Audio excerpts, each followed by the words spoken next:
ఇటువంటి ప్రార్థనలు ఆణిముత్యాలు. వీటిని మనం స్వీకరించి ప్రతిరోజు ఇంట్లో భగవతి ముందు మనం కాని ప్రార్థన చేస్తే అనేక కార్యాల మీద బయటికి వెళ్ళేటటువంటి పిల్లలకి, భర్తకి, భర్త ప్రార్థన చేస్తే భార్యకి, కుటుంబానికి నిరంతరం రక్షణ కలుగుతుంది. అంత గొప్ప ప్రార్థనని వ్యాస భగవానుడు ఈ ప్రకరణంలో చేర్చి ఉన్నారు. ఆ తల్లి మనోరమ అంటోంది, అగ్రతస్తేంబికా పాతు పార్వతీ పాతు పృష్ఠతః పార్వతీ పార్శ్వయో పాతు శివః సర్వత్ర సాంప్రతం వారాహి విషమే మార్గే దుర్గా దుర్గేషు కర్హిచిత్ కాళికా కలహే గౌరే పాతు త్వాం పరమేశ్వరీ మండపే తత్ర మాతంగీ తథా సౌమ్యా స్వయంవరే భవానీ భూపమధ్యే తు పాతు త్వాం భవమోచనీ గిరిజా గిరిదుర్గేషు చాముండా చత్వరేషు చ కామగా కాననేష్వేవం రక్షతుస్త్వాం సనాతనీ వివాదే వైష్ణవీ శక్తిరవతా త్వాం రాహూత్వః భైరవీ చరణే సౌమ్యా శక్తూనాం వై సమాగమే సర్వదా సర్వదేశేషు పాతు త్వాం భువనేశ్వరీ మహామాయా జగద్ధాత్రీ సచ్చిదానందరూపిణి. మనోరమ అండి, మీ ముందు భాగంలో అమ్మవారు పార్వతీదేవిగా, వెనక భాగంలో ఇంకొక రూపంతో, ఈ పక్కన ఇంకో రూపంతో, ఏదో మంటపంలోకి వెడితే మాతంగిగా, భూపతుల మధ్యలో భవానిగా, ఆ తల్లి నువ్వు గిరిదుర్గాల్లో ఉంటే గిరిజగా, నువ్వు ఇంకొక చోట ఏదో వివాదం సంభవించిన చోట ఉంటే వైష్ణవీ శక్తిగా, ఇలా సర్వకాలములయందు అమ్మవారు అనేక రూపములతో నీకు అన్ని వేపులా నిలబడి నిన్ను రక్షించుగాక. ఇన్ని మాటలెందుకు? సర్వదా సర్వదేశేషు పాతు త్వాం భువనేశ్వరి. ఆ భువనేశ్వరీ స్వరూపం ఉందే, అది సర్వదా సర్వదేశేషు, కాలము దేశము రెండింటినీ కీర్తనం చేసింది. నువ్వు ఏ ప్రదేశమునందు నిలబడినా, ఏ కాలమునందు నిలబడినా భువనేశ్వరీదేవి నిన్ను రక్షించుగాక. కాబట్టి సర్వదా సర్వదేశేషు పాతు త్వాం భువనేశ్వరి మహామాయా జగద్ధాత్రీ సచ్చిదానందరూపిణి. కనీసం పైవి రాకపోతే ఈ ఒక్క శ్లోకాన్ని సర్వదా సర్వదేశేషు పాతు త్వాం భువనేశ్వరి మహామాయా జగద్ధాత్రీ సచ్చిదానందరూపిణి అని మన పిల్లలు బయటికి వెడుతున్నప్పుడు మనం జగదంబకిని ప్రార్థించి అమ్మవారి పేరు మీద రక్ష పెట్టి పంపిస్తే ఎక్కడ బుద్ధి వచ్చేటటువంటి సంఘటనను తట్టుకోలేక వైక్షుభ్యం పొందివారు ప్రమాదములకు లోనవుతారో దానినే కదా ప్రమాదం అని పిలుస్తాము. బుద్ధి పనిచేసినది ప్రమాదం ఎందుకు అవుతుంది? కాబట్టి ప్రమాద వేళ ఏర్పడినప్పుడు ఆ దేశములో, ఆ కాలములో భువనేశ్వరీ స్వరూపంతో అమ్మవారు బిడ్డల్ని రక్ష చేస్తుంది. కాబట్టి అంత అద్భుతమైనటువంటి శ్లోకాన్ని ఇచ్చారు. అంతవరకెందుకు, మీకు ఒక్క విషయం విజ్ఞాపన చేస్తాను. దేవీ భాగవతంలో అమ్మవారి అనుగ్రహం గురించి ఒక కథ ఉంది. అందులో పూర్వకాలంలో దేవదత్తుడు అని ఒక బ్రాహ్మణుడు ఉండేవాడు. ఆయనకి కొడుకులు లేరు. ఆయనకి కొడుకులు లేకపోతే ఆయన పుత్రకామేష్టి అనేటటువంటి ఇష్టి చేశాడు కొడుకుల కోసం. ఆ చేసేటప్పుడు అందులో ఉద్గాత అని ఆ సామవేదాన్ని పఠించడం కోసం సుస్వరంతో, స్వరం తప్పకుండా వేదాన్ని పలకగలిగినటువంటి గొప్ప నైపుణ్యం కలిగినటువంటి వాణ్ణి గోభిలుడు అనబడేటటువంటి ఒక మహానుభావుణ్ణి తీసుకొచ్చి ఆ యాగంలో పెట్టుకున్నారు. యాగం అంతా పూర్తయిపోయింది. చిట్ట చివర సామవేదం చదువుతున్నారు. మొన్నటి రోజున మనం ఇక్కడ అమ్మవారికి పూజ చేసినప్పుడు ఓ అఖిలాండ కోటి బ్రహ్మాండ నాయకి లలితాపరా భట్టారికా స్వరూపిణి అమ్మ చతుర్వేదమోధారయ అని, ఇదిగో వినమ్మ అరుగ్వేదమోధారయ అంటే అప్పుడు వేదం చదివారు కదా. అలా చిట్ట చివర ఈయన సామవేదం చదువుతున్నాడు. ఆ సామవేదం చదువుతున్నప్పుడు కొంచెం స్వరంలో దోషం వచ్చింది. దోషం వచ్చేటప్పటికి దేవదత్తుడికి ఎక్కడ లేని ఆగ్రహం వచ్చింది. నేను కొడుకు కోసమని యాగం చేస్తుంటే దాంట్లో వేదం చదవడానికి వచ్చి నువ్వు స్వరం తప్పుతావా? ఎంత తప్పు పని చేశావురా అని అడిగాడు. అడిగితే ఆయన అన్నాడు, వాక్కు స్వరము దేని మీద ఆధారపడతాయి? ఊపిరి మీద ఆధారపడతాయి. ఆ ఊపిరిని తరువాత తాను చెప్పబోయేటటువంటి వాక్యము ఎంత పొడుగుంటుందో దాన్ని ముందే లెక్క వేసుకుని దానికి కావలసినంత ఊపిరి లోపల తీసి నిలబెడితే తప్ప ఆ వాక్య నిర్మాణమునకు కావలసినంత ఊపిరి పైకి వాక్కుగా రాదు.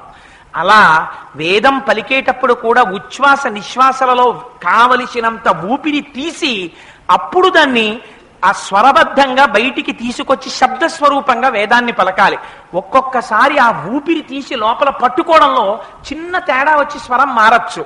అంత మాత్రానికి నిండు సభలో పట్టుకుని నన్ను ఇంత మాట అంటావా, నీకు మూఢుడైన కుమారుడు జన్మించుగాక అని శపించింది. పాపం ఈ దేవదత్తుడు వెళ్ళి ఆయన కాళ్ళ మీద పెట్టాడు. ఎంత మాట అన్నావయ్యా, కొడుకు కోసమని ఇంత ఇష్టి చేశాను, చిట్ట చివరికి ఏమైంది, ఇంత ఇష్టి చేసిన తరువాత మూఢుడైన కొడుకు పుట్టాలని శపించావు. దీనివల్ల నాకేం కలుగుతుంది? అసలు కొడుకులు లేకపోయినా పర్వాలేదు, కానీ మూఢుడైన కొడుకు వల్ల ఎంత ప్రమాదం వస్తుంది. అందుకని మహానుభావా, నీ యొక్క కోపాన్ని ఉపసంహరించి నన్ను రక్షించన్నాడు. ఆయన అన్నాడు, పుట్టుక చేత మూఢుడు కానీ ఆ తరువాత అతను మహావిద్వాంసుడవుతాడు అన్నాడు. అయిపోయింది, ఇష్టి వెళ్ళిపోయారు ఎవరిమానాన్న వాళ్ళు.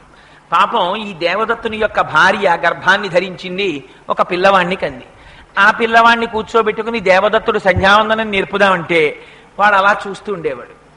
వాడి పేరు కూడా వాడి నోటికి తిరిగేది కాదు. ఉతధ్వజుడు అని పేరు పెట్టారు ఆయనకి. ఆయన పేరే ఆయనకి నోరు తిరిగేది కాదు. అందుకని అసలు ఏమీ మాట్లాడేవాడు కాదు, అలా కూర్చునేవాడు, ఒక చెక్క బొమ్మ కూర్చున్నట్టు ఉండేవాడు. తండ్రికి అసహ్యం వేసింది. ఒరే, నీలాంటి వాడి గురించి శాస్త్రంలో ఏం చెప్తారో తెలుసా? బ్రాహ్మణుడవై పుట్టి సంధ్యావందనం చెయ్యడం కూడా చేతకాక నోరు విప్పి 4 మంచి మాటలు పలకలేని నీలాంటి వాడికి శరీరమును పోషించడానికి కావలసినంత తిండి మాత్రమే పెట్టమని శాస్త్రం. అందుకని నీకు అంత తిండే పెట్టాలి, అంతకన్నా నువ్వు ఎందుకు పనికిరావు, ఇంకా నువ్వు చచ్చిపోకుండా అన్నం పెట్టాలి అంతే నీకు. నీలాంటి కొడుకు పుట్టి నాకు ఎంత అప్రతిష్ట తెచ్చాడ్రా అని వాపోయాడు తండ్రి. వాపోతే పాప ఆ మాటలు విన్నాడు. తల్లిదండ్రులు అంటున్న మాటలు చాలా బాధ కలిగింది. చిచి, నేను ఉండకూడదని చెప్పి దూరంగా వెళ్ళిపోయాడు గంగానదీ తీరానికి. అక్కడ ఒక కుటీరం కట్టుకున్నాడు. కుటీరం కట్టుకుని ఆ కుటీరంలో ఉంటున్నాడు. ఆయన ఏం మాట్లాడ్డు. ఆ చుట్టూ ఉన్నటువంటి వాళ్ళందరూ చూశారు. పొద్దున్నే లేచేవాడు, చీకటితో గంగలోకి వెళ్ళేవాడు, స్నానం చేసేవాడు. కాకి ఎలా మునుగుతుందో అలా మునిగేవాడు. ఎందుకని? ఆ స్నానం చేసేటప్పుడు మంత్రం చెప్పుకోవడం అవి ఆయనకేం చేతకావు. అందుకని కాకి స్నానం అంటారు. స్నానం చేసేసేవాడు, బయటకు వచ్చేసేవాడు, కూర్చునేవాడు. ఏదైనా ఓ కాయో పండో దొరికిందా తినేవాడు. ఎవరైనా తెచ్చి అక్కడ పెట్టారా తీసుకు తినేవాడు. ఏమంటే మీ పేరేమిటండి? మాట్లాడేవాడు కాడు. ఏమీ మాట్లాడకుండా కూర్చుంటే ఇది ప్రజలకి బాగా నచ్చింది. అసలు ఆయనండి మౌనస్వామి. అసలు ఆయన ఏం మాట్లాడరో తెలుసా మీకు? 1 రూపాయి అడగరు, ఎవరింటికి రారు, భిక్ష అడగరు.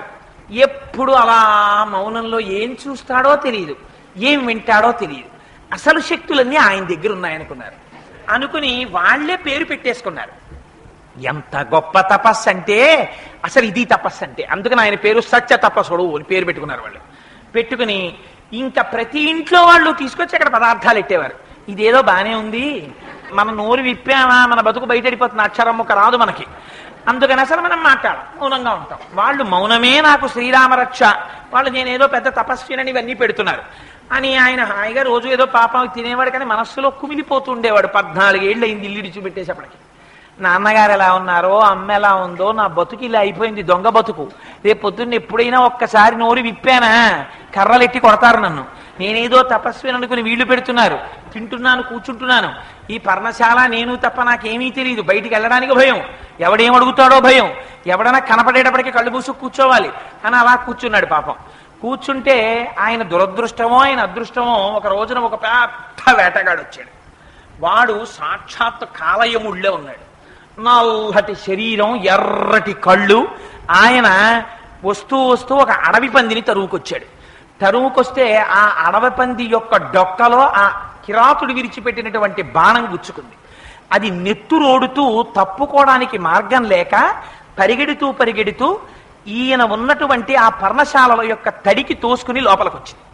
ఈయనేదో కళ్ళు మూసుకుని అలా కూర్చున్నాడు. పాపం ఏంట్రా ఈ ఎల్లరని కళ్ళు తెరిచాడు. ఎదురుగుండా పంది కనపడింది. ఆ పంది డొక్కలో బాణం, అందులోంచి రక్తం వరద కింద కారిపోతోంది. నోరు తెరిచి అల్లల్లాడిపోతోంది, కన్నుల వెంట నీళ్లు. వెనక వచ్చేస్తున్నాడు. హుప్ అంటాం ఎగురేటప్పుడు. హుప్ అంటే అర్థం ఏంటంటే అది ఏమన్నా బీజాక్షరమా అంటే అదో ఆ మాట అంటాం అంతే మనం. అలా ఆ పందిని చూశాడు. ఆయన మనస్సు ఒక్కసారి లయమైపోయింది. మనస్సులో అపారమైన కారుణ్యం కలిగింది ఆ పంది పట్ల. తనకి తెలియకుండానే ఐం అన్నాడు. అని ఇదేదో బానే ఉంది, ఈ అక్షరం ఏమిటోనో, ఇన్నాళ్ళకి నోరు విప్పానని ఆ అక్షరమే 2-3 మాటలు అన్నాడు. అంత తీవ్రంగా మనస్సులయమైపోయినటువంటి స్థితిలో అమ్మవారి సారస్వత బీజాక్షరం ఆ అక్షరం. ఆ బీజాక్షరాన్ని నోటి వెంట పలికాడేమో, అమ్మవారు ఒక్కసారి ప్రసన్నమైన దృక్కులతో చూసింది. చూసేటప్పటికి ఇంకేముంది, అమ్మ చూసిందా, మహాపండితుడైపోయాడు. కిరాతుడు వచ్చాడు. వచ్చి, మహానుభావ, మీరు సద్బ్రాహ్మణులు తపస్సు చేస్తున్నారు, నేను పందిని కొట్టాను, ఆ పంది ఎక్కడ దాక్కుంది చెప్పండి అన్నాడు. చూశాడు ఆయన. అక్కడే ఆ ఉతచ్చుడు చూసేటప్పటికీ అక్కడే ఉన్నటువంటి ఒక పొదలో పడుకుంది పాపం, అది ప్రాణభీతితో. ఈ పంది ఇక్కడే ఉన్నది అని చెప్పాడా? పంది ప్రాణాలు తీసేసినటువంటి పాపంలో కొంత భాగం తన ఖాతాలో పడుతుంది. పంది సంగతి నాకు తెలియదన్నాడా? సత్యం చెప్పిన దోషం తన ఖాతాలో పడుతుంది. ఇప్పుడు పాండిత్యం రావడం వల్ల ప్రమాదం వచ్చింది. ఇప్పుడు ఏం చెప్పాలి? నిజం చెప్పాలా, అబద్ధం చెప్పాలా? ఆలోచించాడు. ఆలోచించి వెంటనే అమ్మవారి అనుగ్రహంతో మహాపాండిత్యం వచ్చేసింది కదా. ఆయన అన్నాడు, యా పశ్యతి నసాబ్రూతే యాబ్రూతే సానపశ్యతి అహో వ్యాధ స్వకార్యార్థిన్ కిం పృచ్ఛసి పునః పునః అన్నాడు. ఓ వ్యాధుడా, ఓ నిషాదుడా, ఓ బోయవాడా, ఓ జంతువుల్ని చంపేవాడా, ఓ కిరాతుడా, ఎందుకని మాటలు అడుగుతావు? ఏది చూస్తోందో అది చెప్పదు, ఏది చెప్తుందో అది చూడదు. అందుకని ఇంత అడవిలో నీకు ఇంకో జంతువు దొరకదా, పో అన్నాడు. ఏమిటి ఇందులో అర్థం? చూసేదేది కన్ను, చూసిన కన్ను చెప్తోందా? చెప్పట్లేదు. చెప్పేదేది నోరు, చెప్పిన నోరు చూస్తోందా? చూడటం లేదు. చూసేది చెప్పదు, చెప్పేది చూడదు. ఎందుకయ్యా నన్ను దింపుతావు మధ్యలో? ఇంకో చోటుకు పోన్నాడు. నిజం చెప్పాడా, అబద్ధం చెప్పాడా? నిజమే చెప్పాడు, అబద్ధము చెప్పాడు. కానీ ఆ అబద్ధం ఎందుకు పనికొచ్చింది? వేరొక ప్రాణి యొక్క ప్రాణములను నిలబెట్టడానికి పనికొచ్చింది. అలా అబద్ధం చెప్పినా అది సత్యము కిందకే వస్తుంది. అందుకని ఒక్క బీజాక్షరాన్ని పలికినంత మాత్రం చేత ఆనాడు ఉతచ్చుడు ఎంత గొప్ప పండితుడైపోయాడయా! అమ్మవారి అనుగ్రహం ఉంటే ఎవరినైనా అమ్మ మార్చేయలేదా?